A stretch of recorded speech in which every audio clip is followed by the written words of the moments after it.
I'm sorry, John. I'm sorry. No, it'll be okay. Stay with us. It'll be okay. I have to go away. No, don't do it. Please, don't go. I must go away, John. No! No, wait. Wait, you don't have to do this. Sorry. Welcome back to Thinking Critical. This is Wes, and every once in a while I like to bring Larry Bernard, independent comic book writer and just pop culture lover, a man that loves movies and TV and all that stuff. I like to bring him on the channel. What's up, Larry? Not much. It's getting to be a struggle. I'm reaching the point where I've peeked through all the stuff I'm interested in seeing on streaming services, and now I'm having to like dredge through the bottom of Amazon Prime, trying to find some gold nuggets. Well, you'll find some nuggets, all right. Gold. I don't know if they'll be gold. You and I had a little bit of a conversation recently on social media regarding a beloved movie franchise that has fallen on hard times, Terminator. One of the great horror movies from the 80s, was really amazing. Launched Arnold Schwarzenegger's career. And that's the important thing that is going to get it into the conversation we're going to have. It's a horror movie. The first two movies are horror movies, and that's why they're the two movies everybody likes. And then, of course, T2 Judgment Day. Not only did it have an amazing soundtrack with a kick-ass song from Guns N' Roses, but it really it transcended horror and it became an action horror movie. And I believe it was one of the most profitable films of all time when it came out. It had visual effects that we had never seen. Of course, James Cameron was on that. The man can literally do no wrong. I don't think he's ever made a bad movie in his life, but T2 might be his best, depending on who you talk to. And of course, it had Arnold returning for the sequel with the big twist. He was no longer the villain. He had been sent back in time from the future from John Connor himself to protect him as a child and save him from this newly evolved Terminator that was like liquid metal. It was really cool. It was groundbreaking special effects that they're not as good as the special effects today, but they still hold up.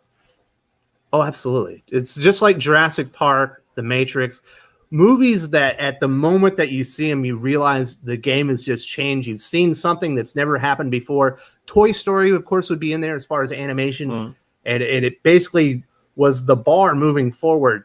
And they hold up to this day. And of course, Terminator 2 Judgment Day is definitely in there. And like I said, Terminator has fallen on some really hard times. I believe there's been 4 movies since. We've had T3, Rise of the Machines, Terminator Salvation, which was supposed to be the kickoff of a trilogy in the future about John Connor and the fight against Skynet.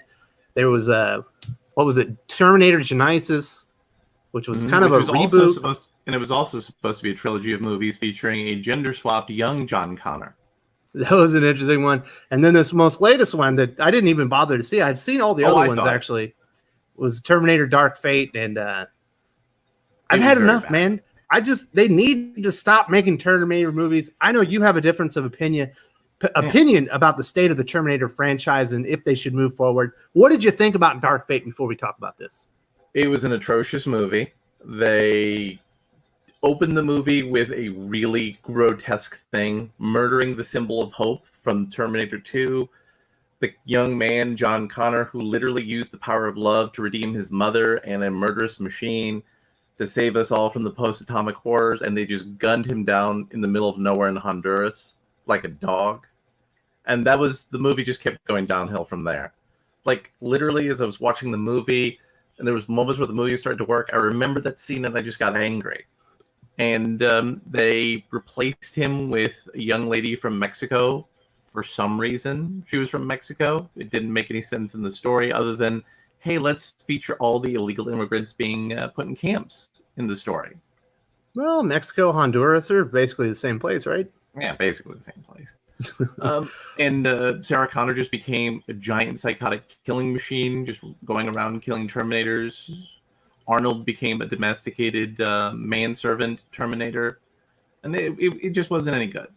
Yeah, with Dark Fate, I was pretty turned off to the idea, and I felt really bad for Linda Hamilton in the movie because she had such an iconic character, in Terminator 2. Of course, she also had that Beauty and the Beast show, I believe, in the 90s. Yep. And, she was a beloved heroine. And to saddle her down there where she's supposed to be this, like, ass-kicking grandma, it looked like she felt embarrassed to be a part of the movie. Yeah, but she still was a professional. She and Arnold were both professionals, and they both did a good job.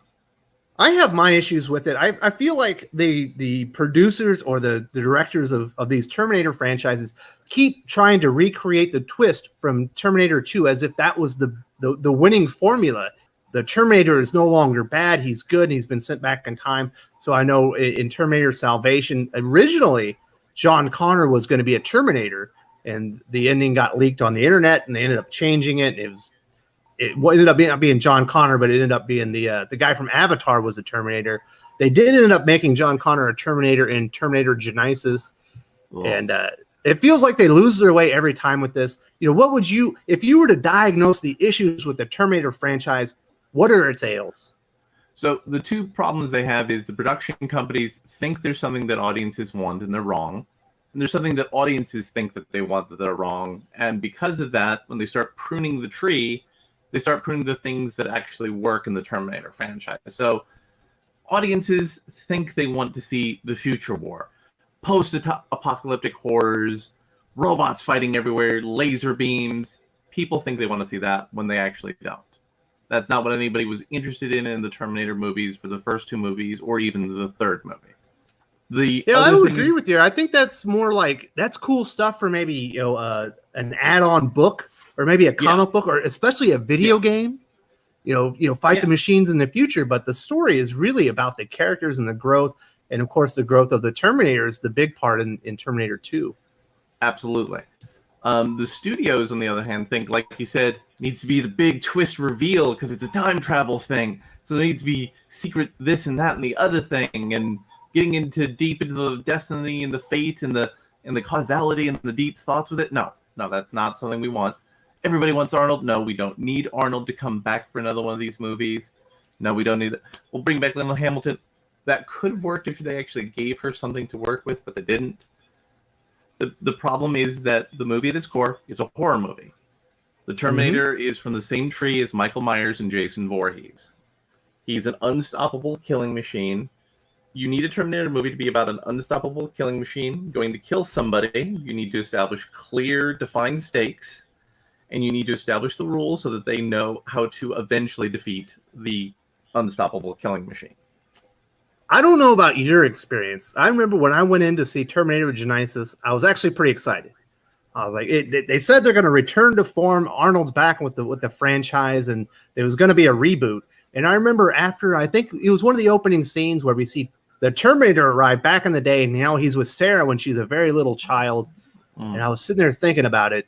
And I was thinking about all the time travel paradoxes that they have created with this opening scene. And I was overwhelmed by it, just trying to grasp all the things that they had undone and all the terribleness that they had created in the plot, and how it was completely like undiscernible now what exactly I was watching. And I couldn't even enjoy the movie. If it was good, I wouldn't even have noticed.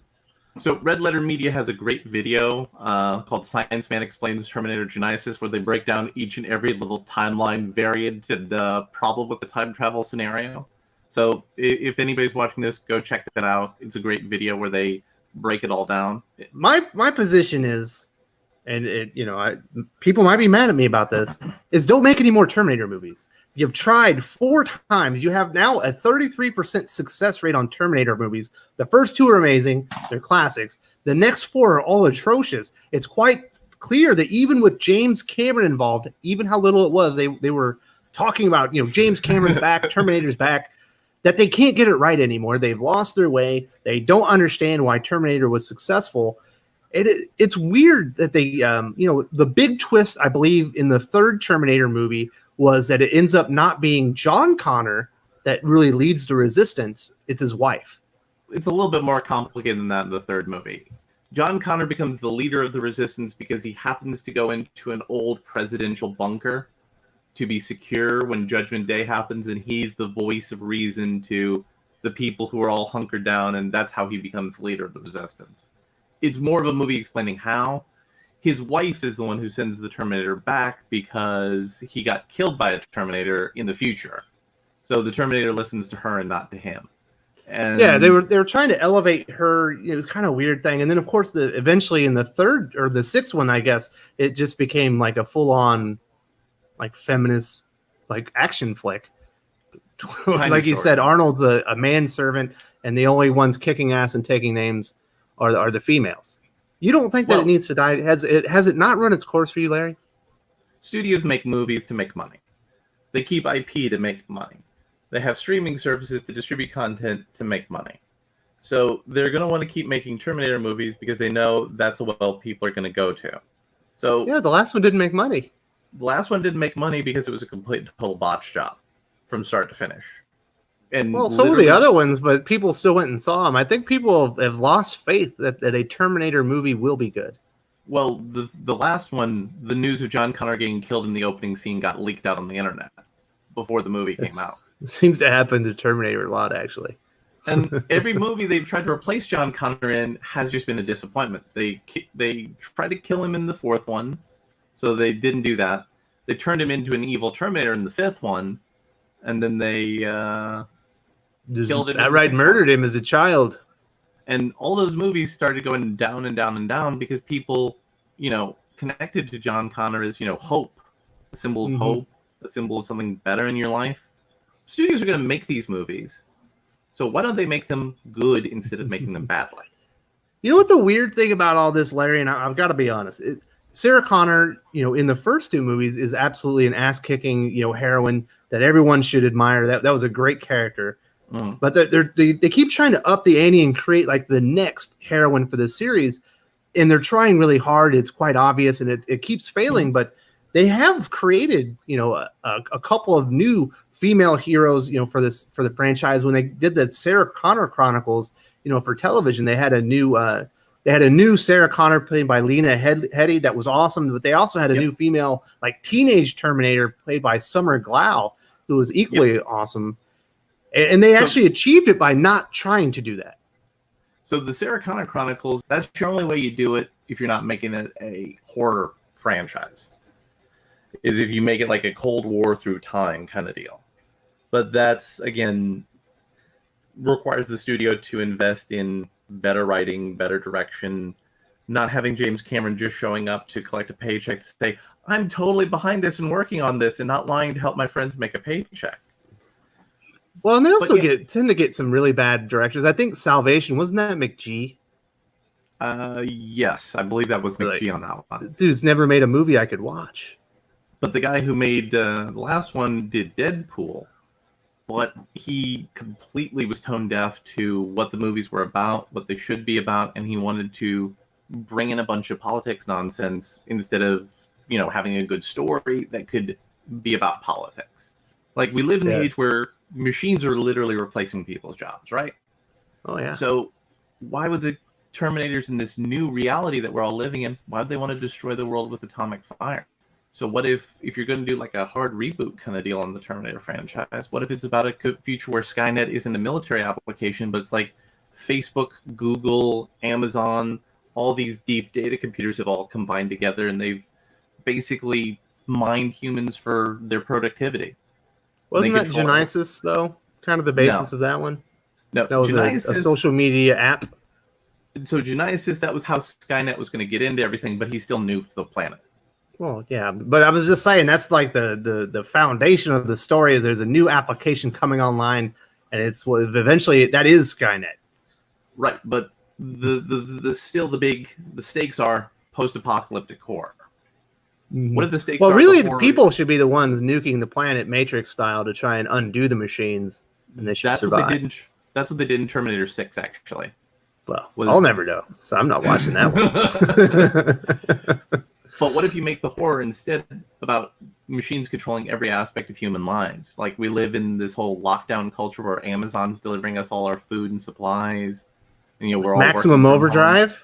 Love that movie. Kind of like Maximum Overdrive, yeah, but a little bit better. Not as Stephen King on cocaine.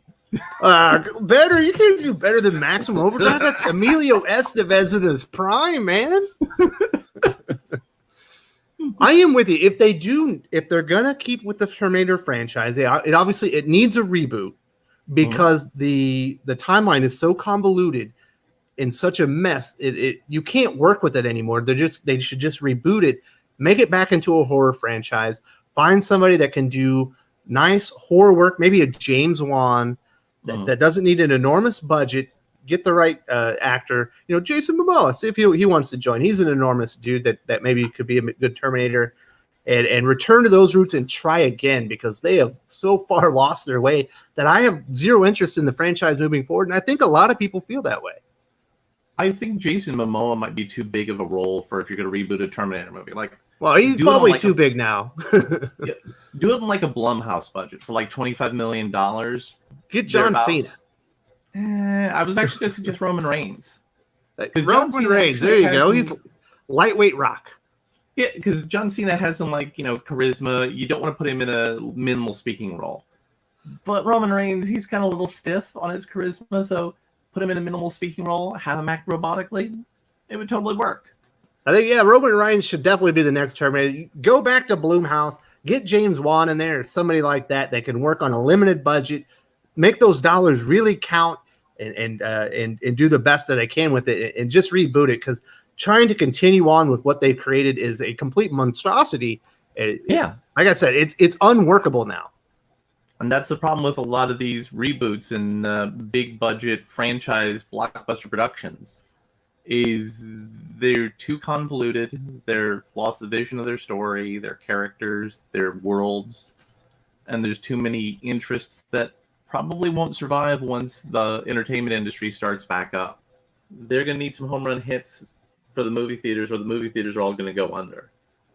The movie theaters. Yeah, we definitely talked about that. You're probably not going to see anything original for quite a few years. It's only going to be like live action remakes of Disney movies, sequels, and reboots of franchises they already know, because they're going to be so risk averse. Like, the only person that's going to be able to make an original movie moving forward is Christopher Nolan, and maybe Tarantino. Blumhouse will do some original things because it's cheap. But those aren't blockbusters. Yeah, but they can make blockbuster money if it's the right one. As long as it's around Halloween. But that's going to be what the future is. You're either going to pack in theaters, or your project's going to get thrown onto streaming. Oh yeah, the whole mid-budget movie, it's lost now. They're not going to really be in theaters anymore. If it's like an Oscar bait type flick, it's going to have a premiere in New York and LA, so it can meet the criteria. Then it's going to Netflix, Hulu, Amazon Prime, but they're not going into theaters anymore. It's going to be very limited. The future of the mid-budget, film is streaming. It's really sad, because a lot of the best movies came from there, and the most original ideas. John Wick was a mid-budget movie. The first John Wick. So was Bad Boys, man. Yeah. You're never gonna. That was like made Will Smith. So the movies that are really good at making stars are mid-budget movies, and you're not going to meet. But Hollywood's not really in the star-making business anymore, because the movie's the star. It's like what Anthony Mackie said: you're not going to see the Anthony Mackie movie; you're going to see the Falcon movie. Hopefully, things change around in the future. I do hope the Terminator franchise it stays dormant for at least 10 years. And they don't try and build on all of this. It needs a reboot in my mind. Larry, we're up against the time. We had a very interesting conversation about Terminator moving forward. I know you're more optimistic about the future of the franchise. I'm severely pessimistic. A little teaser before we go. I know we've talked a little bit here and there about my comic project I'm working on. I am going to, once I get my money from Uncle Sam on Monday, my tax return, I'm going to get the first couple of pages going on. And so maybe after those are done and complete, we might do a teaser talking about that project, and I'll have an email list for people to maybe hop on to. Well, I can't wait for that one. Thank you very much, Larry. Very excited about your project moving forward. If you enjoyed this video, please give it a like. I would appreciate it very much. It helps us attract more views for the channel. Subscribe for future commentary, comic book news, and reviews.